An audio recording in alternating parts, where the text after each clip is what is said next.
Welcome to Cooking with Jess. Today I have a special treat. This is my okra stew. Not a lot of ingredients goes into this, but a lot of flavor goes into this. This is one of the most comforting, delicious. I'm looking for words that all the words that make me think of like a big hug, like a warm hug. And because of the fact that it's fairly simple to cook, and I usually pair this with some white rice.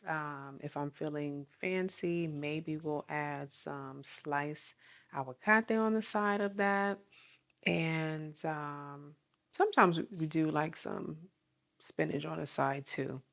But just to keep it very simple, the okra stew and rice, that's it. That's all you need. So it reminds me of warmth. It reminds me of, that's why I'm trying to think of like all the warmthness that comes with it. I think of fall and I think of this is the right time. This is the right time to make this.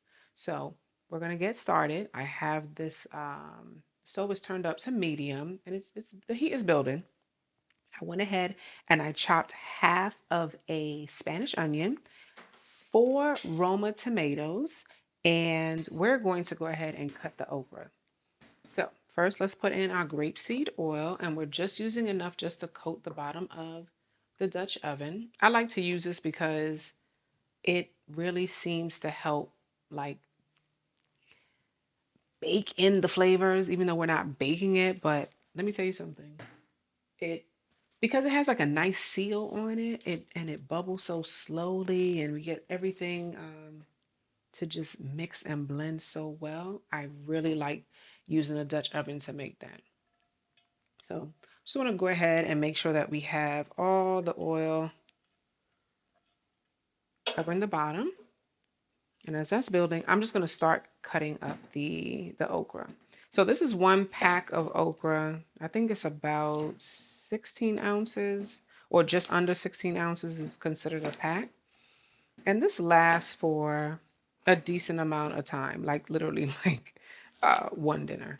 And maybe lunch, maybe. Not often. It doesn't really last long, but it's worth it. It doesn't take very long to cook, and that's the biggest thing with me, right? Like we want to make sure that we're eating healthy, we're eating things that taste amazing, that has all these wonderful health benefits to it, and it doesn't take long. That's important. Now, something like this, I could definitely make in the week.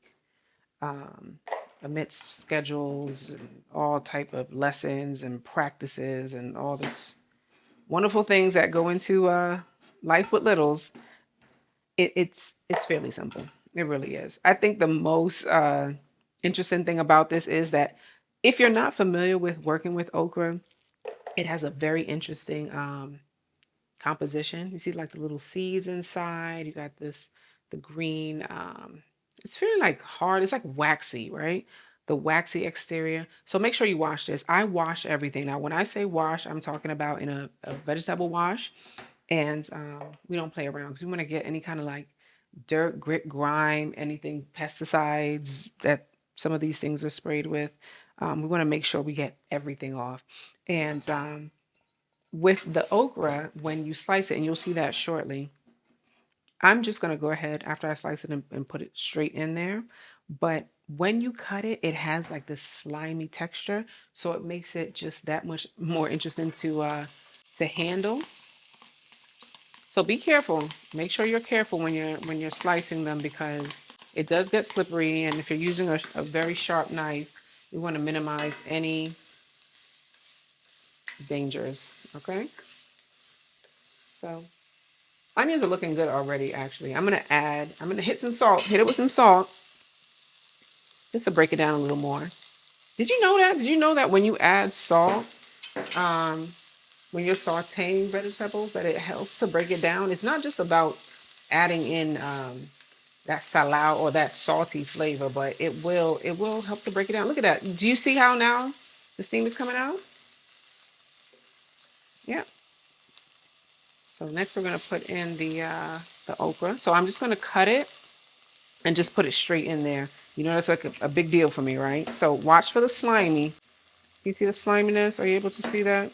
So I'm taking it very slow. Not only do I want to make sure everything stays on the cutting board and makes it into the party, but I also want to make sure that my fingers will live to see another day as well. And that's what we're going to do because I want to move quickly. I don't want the onions to burn. We have it on medium, so it shouldn't, but just in case. I just want to make sure. Okay, take my time. See that sliminess? And that slime, it's a good thing. It's good for it lines your intestines and it gets out all the stuff that you don't need in there anymore. It helps to get it out because it's so slimy. It helps. See that slime?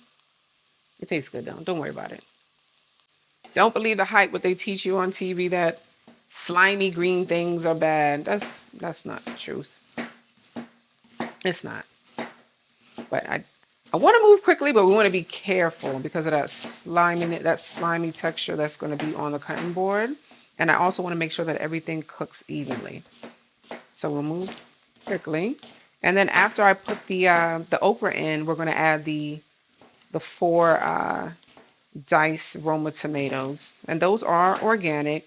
The okra also is organic. That's how I bought it. It wasn't that I was specifically looking for it.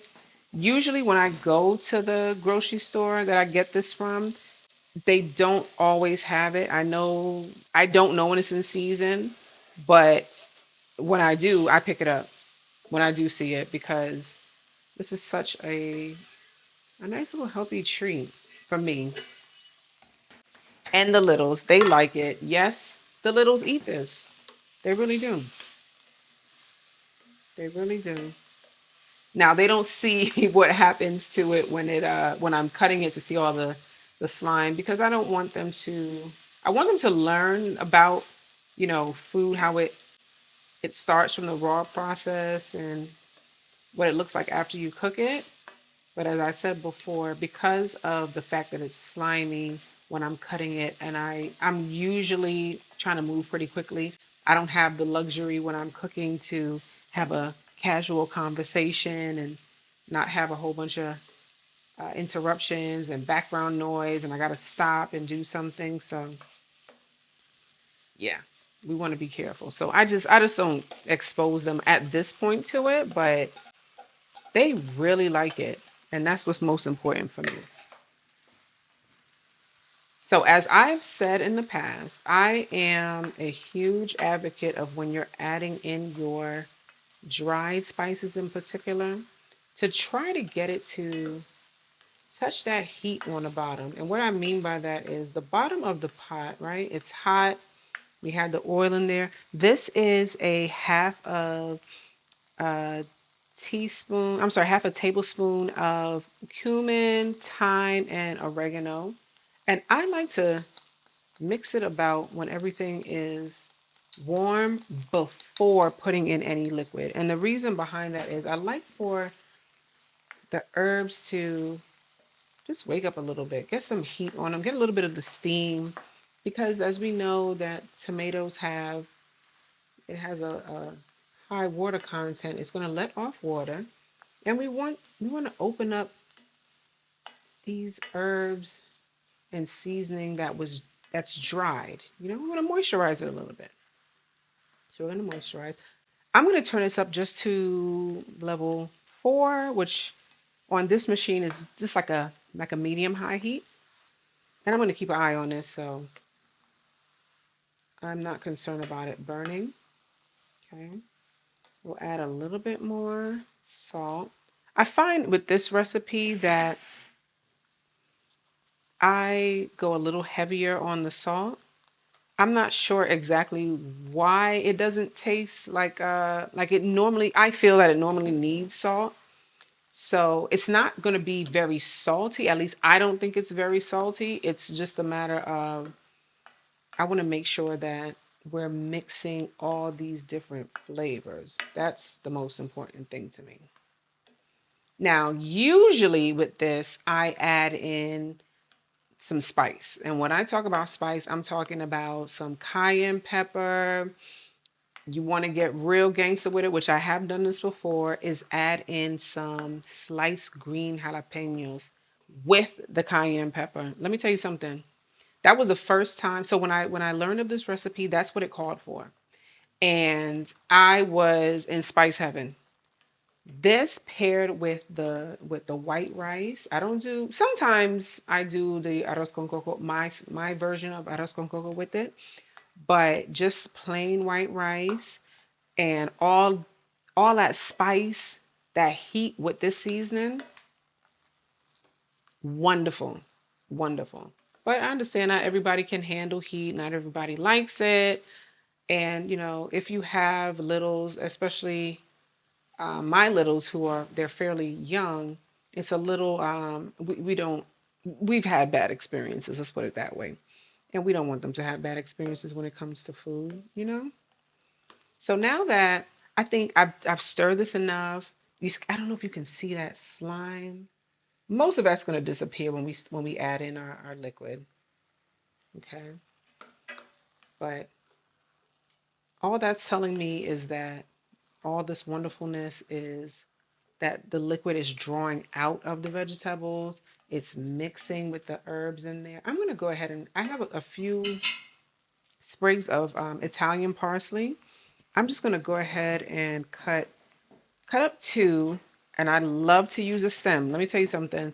A lot of flavor is in the stem. I try to get it as finely chopped as possible. And I'm going to add this to it because it's going to give it another layer of depth. Just a little bit. And then I do have one more off to the side. I'll keep that for like presentation. You can chop up the leaves and add that to the top, sprinkle it on it if you feel fancy. Not necessary, but why not be fancy if you can? Life is short. Be fancy. All right. So I think that's good. And we're going to add that in, followed immediately by some hot water. And I like to add water from my electric kettle and make sure that that bad boy is already heated up because it helps the cooking process. It's already hot. We don't have to bring up the heat. Boom, ready to go. And I'm just going to cover. That's it. We don't want to put too much. We might have to add a little bit at the end, and that's okay. But I'd rather it just be covered. I'm covering the food with that, and then we can see the parsley is dancing on the top. It's swimming about. I'm going to take a quick little taste to see how we're feeling, how we're looking. What is it tasting like? Let's see. Checking my salt level. See, look at this already. It's not slimy. It didn't have that like stretchy, gooey texture as it did before. Yeah, we need salt. Okay, we do. The great thing about the salt is it's going to even expand those flavors even more. We don't need to add any more of the seasoning. We just have to make sure that it's brought forward so we can taste it when we take that bite when all this is done. So let's see if that was enough. And I'm all about salt to taste. I'm all about that. I don't sometimes there's been some recipes that I'll follow and I'm like, all right, they hit it with the amount of salt, but with their salt measurements. But most of the time, it's like it's one or the other. It's either way too much for me or it's not enough, and I don't taste the other seasonings in it. So I'm gonna put just a little bit more. I don't think it needs too much because then I'm gonna cover this and I'm gonna let it bubble and dance and have everybody get acquainted with each other.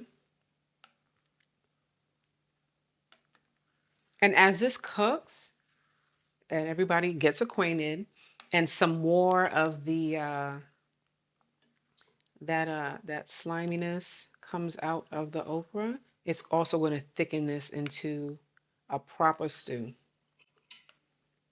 Right now, this is kind of giving me like soup vibes, you know, but we're gonna get to that texture and that consistency that we're looking for. I think we're good with the salt.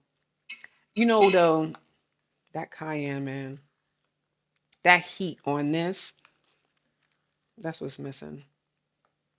That is what's missing. So if you're with it, you can add some cayenne pepper. If you really with it, go ahead and chop up some green jalapenos. I would add that in the beginning when you're sauteing your onions and you're sauteing the okra with it, and then you go ahead and throw in those jalapenos, hit it with those seasonings that we added in, and it just opens up the that heat factor. So if you're with it, try it. And I would suggest you try both, right? I would suggest you either try the cayenne or the cayenne and the jalapenos together. Preference, it's all about your preference and your heat tolerance, but I like to de-seed the jalapenos because of the fact that, as you may or may not know, the heat is really in the seeds. So if you have the cayenne and then you're going to add the jalapenos, you're already going to have two different types of heat. But the flavor of the jalapeno itself is pretty good. It's pretty good. I think that most of the time, uh, the association with the jalapeno is the heat and not so much the flavor that it brings. But try to deseed it and just saute it when you're doing this in the beginning. Add your cayenne pepper along with the other seasonings, and then build as we did before, adding your salt to taste. And that's really it. It's not a lot that goes into this. I would say the longest part to this recipe really is this part where we're at now, where we're just waiting for everything to mix and blend up really well, and that's it. So at this point, you can make your side, of course, of your choice. You can try the arroz con coco, my style, or any other style that you're interested in, or white rice. You can even try mashed green bananas. Let me tell you something. I did not know that that was not a thing because my mother always made mashed green bananas.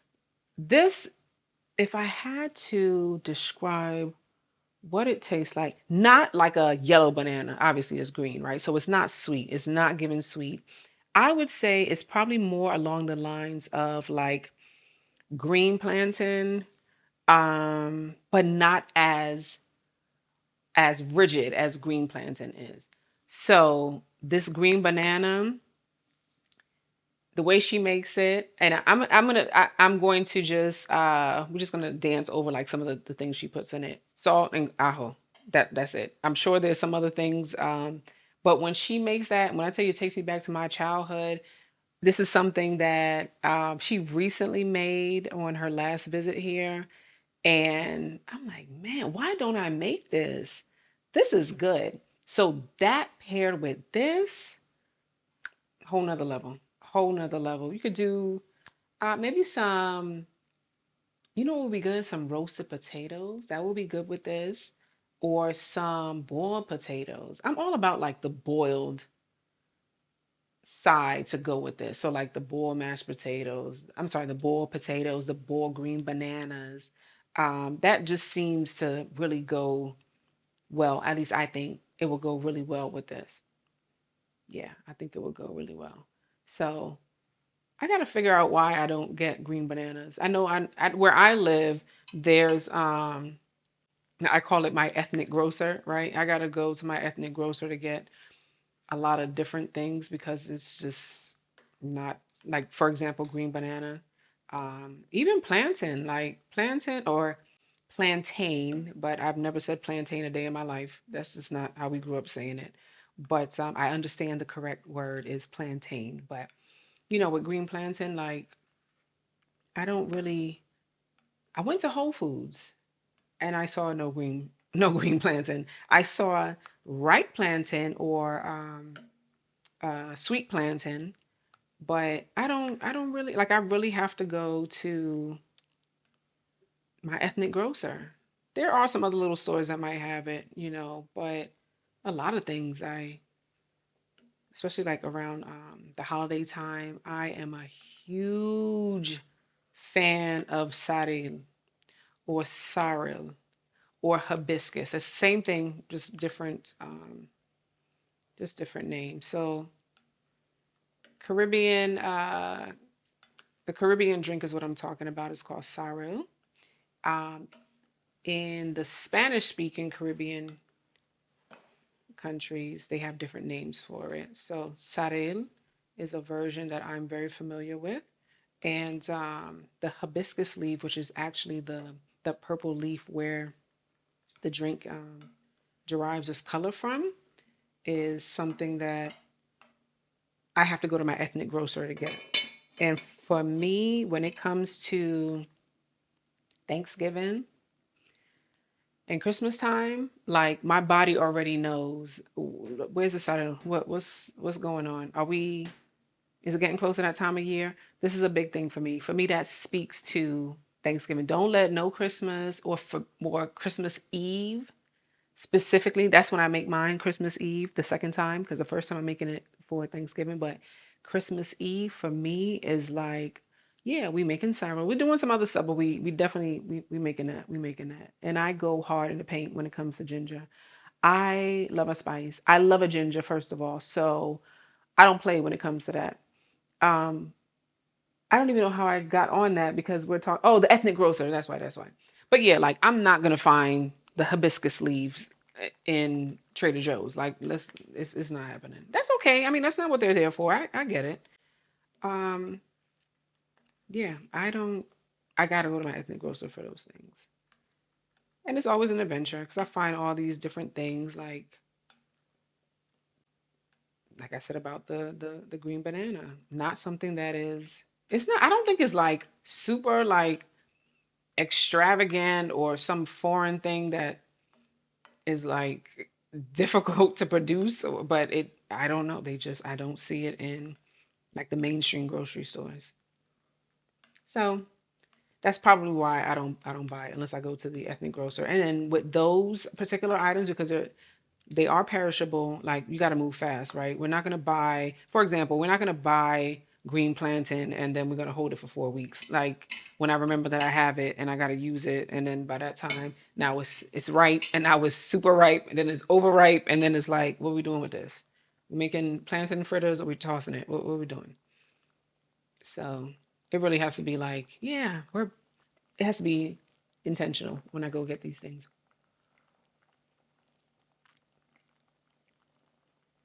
I think everything is marrying well, but we need more salt because I think that's going to bring up even more the flavor. And I think we're almost there. I don't know if you're able to see how it's bubbling. I'm just going to do one quick stir to make sure the salt is blending real good. And then we're going to see what is the consistency looking like. What is this? Are we looking? Yep. How are we looking? I know how we smelling. We are smelling outstanding. We are smelling amazing. The aromas, the aromas are giving me like Sunday dinner. That's what it's giving me. Sunday dinner. All right, so let's see what's going on. We want to make sure that the okra is tender too. Yeah, done. Listen, I literally took this little plastic spoon and pushed down on one of them and shoop, we went right through. And that's what we need. So we're done. Look at that. Done. I already know the tomatoes are done because that's a different cooking point, right? It's much softer than yeah, the okra is yeah, it's good. We don't want it crunchy, which is how we started. It can't be crunchy. We don't want it mushy. We want it tender. And it is. I'm just checking, just to make sure because I'm not a fan of biting into like a soup, for example, like some soup with beans in it, and then you just get that one bean that's like, nah, that should have stayed in the pool a little longer. I don't know who told you to turn it off and come out. So I just want to make sure that just a few of them are we're tender, we're right, we're where we should we're where we should be. We are. And the cool thing about this, right, as it sits and it continues to have conversations about how they day went and all this fun stuff, it's going to get even more. The this all this liquid here is gonna kind of like gelatinize. Can we use that word? Is that a word? I think we're gonna go with that. All I'm trying to say is it gets more like gel like, not slimy. That's not what we're gonna go back to because now this has had a chance to break down. It's had a chance to mix and blend up with everything else in here. So it's not gonna get slimy, but it's gonna get thicker. It is gonna get thicker. Not creamy, nothing like that, but it's gonna get that's why I went with gelatinous, because I believe that's the right term. If not, it's okay. We're going for just not as watery. And that's just what's going to naturally happen when it cools. So guess what? I think we're done. I'm as I'm talking, I'm still checking just to make sure like we don't have any crunchy bunchies in there, and we don't. Everything is just moving nice and smooth. Nobody jumped out the pool. I'm very pleased about that. I am. All right, let's go ahead and taste this. Let's do that. Do we have a bowl here? You know what? Let's just go ahead and use this plate. Why not? Why not? Now it is hot. It is hot, so we're gonna be careful. Take my little tasting spoon. And I'm leaving it on while we're doing this because let it cook some more. Why not? It's not gonna get mushy, so don't be afraid of that. Just make sure you're not going past a medium high heat. At this point, you could bring it down to medium or even low and let it simmer. The most important thing is to make sure that the okra does not get way too soft. Like we don't want it to be. Like I said, we don't want it mushy, right? That's not the consistency we're going for. And I think we're good. We got a nice little bite, specifically on the okra. You have a nice bite. It's not crunchy. It's not hard. I just give it one little chew, and it goes right through. But it's a little bite, so there's something else in there, right? Right, contender. That's pretty good. Okay. This too, I recommend you try. I really do. But if it was me, I would highly recommend you add the heat to it. Highly recommend it. I just want to make sure it's universal for all parties who are involved in trying this. So I don't want to get out of control with the heat because I can't get out of control with it. All right, there you have it, okra stew made just for you. Look at that. It just looks so pretty. I think when it comes to colors, when we got greens and reds and oranges, like that kind of fusion together, I get a sense of satisfaction. Like, yeah, you did that. You did that. And you added color and texture and all that wonderful stuff. So if you want to, you can add that last sprig when you're serving it as a garnish, and everybody will be pleased. I believe they will be. All right, so I'm just going to cover this, and that's it. Turn it down to low, which is number 2 on this machine. Boom! And let it chill and let it do its thing. But I think it's ready. I really do. Hope you enjoy it.